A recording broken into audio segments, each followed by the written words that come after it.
Hey everyone, thanks for taking the time to check out this video. This is Sloth Thoughts, and this is the first video I've actually ever tried to animate or make. I understand it might be a little lower quality than you're used to seeing on YouTube, but I'm hoping you'll give me some grace as I work to improve my abilities with this skill set. Anyway, here's the story. I hope you like it. So, when I was 18 and a senior in high school, I worked as a cashier in a grocery store. I absolutely despised working there, like with a passion. I realized my teenage angst was probably a pretty good portion of it, but there were some other reasons. The pay was pretty poor, the work was boring, like it was literally just scanning groceries all day, so it was pretty repetitive, and the customers were, let's just say they were interesting. We'll save that for another video. So, it definitely was not the right fit for me, and by this point, I'd been working there between a year and a year and a half.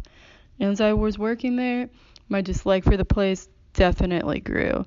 The reason I had not quit earlier was because the store was pretty easygoing about taking time off, and obviously as a high schooler, that's something that's pretty important to me, so I didn't want to give that up. But I was pretty over it at this point, so something had to change.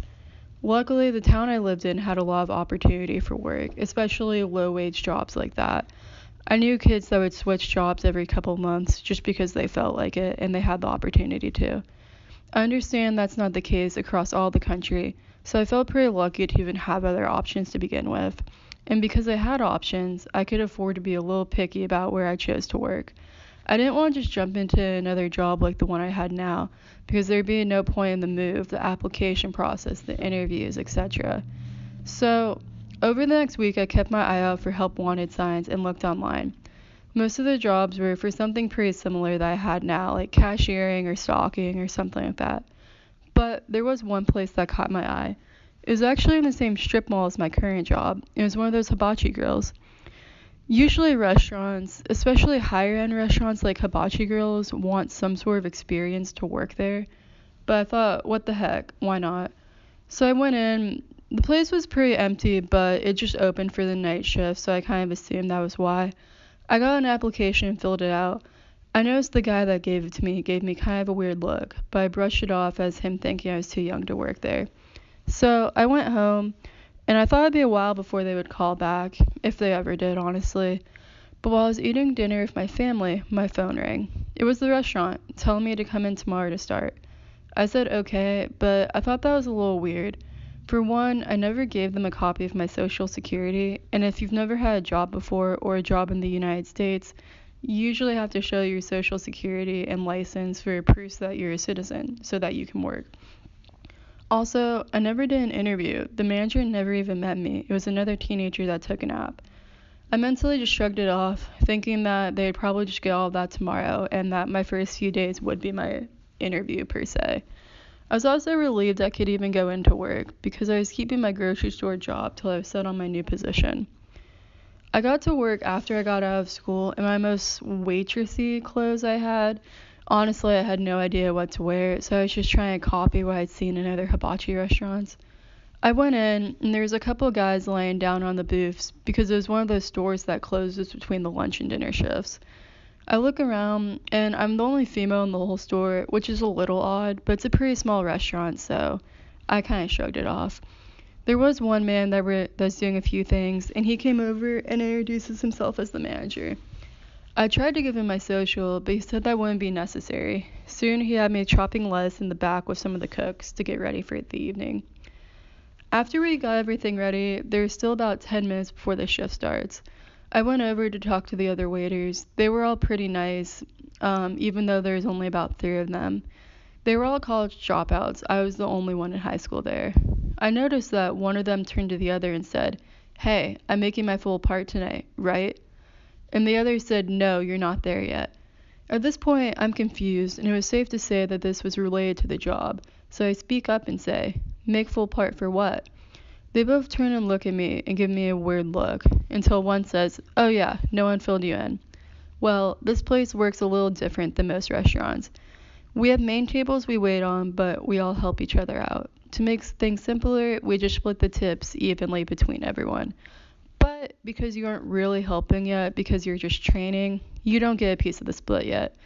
The owner doesn't really care that much, so she lets us, the waiters, decide when you get part of the pot and how much of it you get, he says.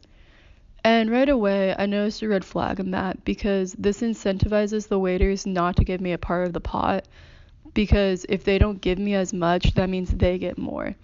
But I was still kind of naive, and this job was a lot fancier than anything else I could get. I didn't really know how the restaurant industry worked. So rather than standing up for myself, I just said okay. Right before we opened, the owner walks in. She's an older Asian woman, and while nothing super weird happened, I did notice some of the staff immediately became more tense. But soon the doors open and we get our first few customers. I'm shadowing one of the waiters. Things were going pretty well until I put the wrong order in. The owner got super upset at him and apparently put it on his tab. That's when the waiter training me explained that if we mess up and bring out the wrong dish, it comes out of our own pockets. This seemed super messed up to me, but still I didn't say anything. Later, we were really busy and the owner stepped in to help with the table. Not that she did most of the work, just a few small things here and there, but I noticed the guy training me groan and seem upset again. I asked what's wrong, and that's when I learned if that the owner helps at all at the table, she takes the whole tip. It was also odd because the owner started drinking towards the end of the night, which is pretty unprofessional, and it was past the point of her being totally sober. But besides that, we finished without too much of an issue. And to be fair, the place did give me a free meal at the end of the night with leftover stuff, and they were under no means obligated to do that. I go over to the owner right before I leave and ask where to log my hours, and am told that they don't really keep track of hours. She says most of the waiters make about $100 a night, so there's no point giving an extra $2 tip. Now, I know this area, and I know the kind of people that were at that hibachi restaurant. The restaurant was pretty small, and there were some people there, but not enough to where we'd be making $100. Still, the owner made me feel really uncomfortable, so I didn't say anything. So after leaving that night, working 5 hours, I made absolutely no money because I wasn't a part of the pot per se. I got home and told my parents what happened. They were freaked out and obviously wanted me to quit. Still, I was working minimum wage at that grocery store, and even though I knew the $100 probably wasn't true, I knew it'd probably be more than what I was making at the grocery store eventually. So I said I wanted to keep at it, thinking it had to get better. Later that night, I googled laws around waitressing, just to make sure I wasn't breaking anything. It turns out I accidentally was. Apparently, you're supposed to have a food and liquor license in my state to serve. I had neither. This was not mentioned to me while filling out my application or for my first day. I came back the next day and asked the manager about the food and liquor license. He brushes me off, saying I don't actually need these things, that's just a technicality. As much as I wanted the money, I wasn't about to get in trouble for it, so I said I wouldn't pour the alcohol, but I would still serve the food. He wasn't super happy about that, but he didn't force me to serve any alcohol. Before the doors open, I'm talking to the other waiters, and they also mention how the owner likes to keep firing people for small things, or just people that she doesn't like as a person. Great. So we start working, and things are going well until the owner comes in after a little bit. She pulls me off to the side and tells me I need to buy nicer clothes. And restaurants are definitely allowed to tell their employees that they need to dress a certain way and look a certain way. But I definitely looked just as presentable as the rest of the guys in that restaurant. And if I would have went out and spent a ton of money on clothes, I would have basically been in debt for this job. And that was a line I just wasn't willing to cross, so I took off my apron and just walked out. I never got paid for any of the time I spent there, which in total was about 8 hours. So yeah, overall, it was a really bad experience, but one that taught me a lot about looking for your own self-interest. I later heard they hired a 16-year-old after me, which is illegal because minors are not allowed to serve alcohol in any case in my state. I guess things work out for a reason though, because about a month later, my neighbor needed a nanny for the summer. Ended up being an awesome job, and she treated me a lot better.